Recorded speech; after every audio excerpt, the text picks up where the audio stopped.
Assalamualaikum warahmatullahi wabarakatuh. Saya Sri Wahyuni dengan NIM 1057211119519, kelas FM 19C, Fakultas Ekonomi dan Bisnis, Universitas Muhammadiyah Makassar. Saya membuat video ini guna untuk menuntaskan tugas mid semester pada mata kuliah Teknik Analisa Laporan Keuangan, yaitu memaparkan secara singkat mengenai rasio likuiditas beserta jurnal terbaru. Jadi, jurnal yang saya ambil di sini yaitu Analisa Rasio Likuiditas dalam Mengukur Kinerja Keuangan PT Mustika Ratu Tbk tahun 2010 hingga 2016 yang dipublikasikan oleh Selvia Nuryasari pada tahun 2018.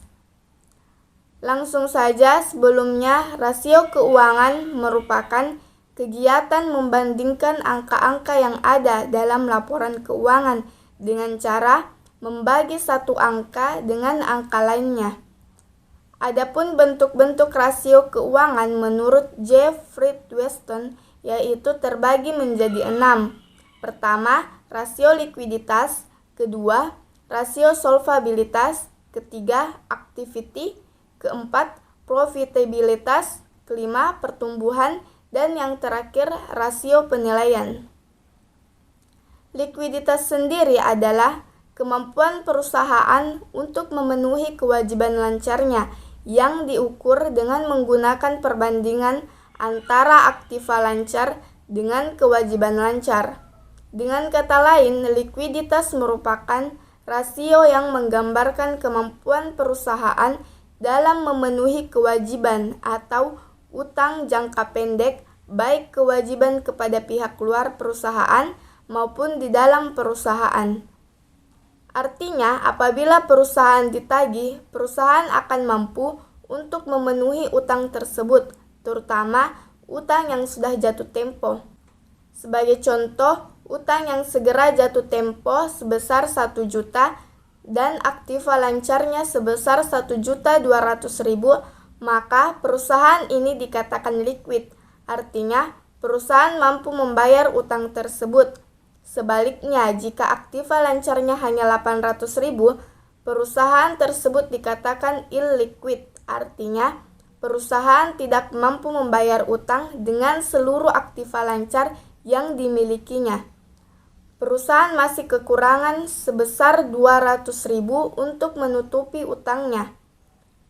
Adapun jenis-jenis rasio likuiditas yang dapat digunakan perusahaan untuk mengukur kemampuannya yaitu yang pertama ada rasio lancar atau current ratio, yang kedua rasio sangat lancar atau quick ratio, yang ketiga rasio kas atau cash ratio, keempat rasio perputaran kas, dan yang kelima inventory to net working capital.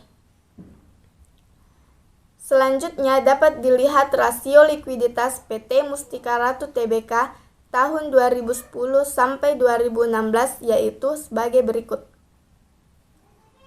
Adapun hasil dari perhitungan rasio likuiditas tersebut dapat disimpulkan bahwa rasio lancar dan rasio cepat PT Mustika Ratu Tbk tahun 2010 hingga 2016 mengalami liquid menurun meskipun tahun 2010 ke 2011 illiquid dikarenakan naiknya utang lancar dan turunnya aset lancar. Kemudian cash aset di tahun 2010 ke 2013 dalam kondisi baik atau liquid, tetapi tahun 2014 sampai 2016 illiquid menurun diakibatkan kas mengalami penurunan. Maka dapat disimpulkan bahwa CR atau rasio lancar dan QT atau rasio sangat lancar PT Mustika Ratu Tbk tahun 2010 sampai 2016 liquid, artinya mampu membayar kewajiban lancarnya secara keseluruhan dan setelah dikurangi persediaan karena merupakan aset lancar yang kurang liquid. Sedangkan CAR atau rasio kasnya illiquid menurun, artinya ketersediaan kas yang semakin menurun mengakibatkan kemampuan perusahaan membayar kewajiban lancarnya semakin menurun dan illiquid. Sedangkan rasio modal kerja bersih dan rasio persediaan terhadap modal kerja cenderung naik dan liquid. Mungkin cuman ini yang bisa saya sampaikan mengenai rasio likuiditas beserta jurnal terbarunya. Jika terdapat kekurangan saya mohon maaf. Sekian, wassalamualaikum warahmatullahi wabarakatuh.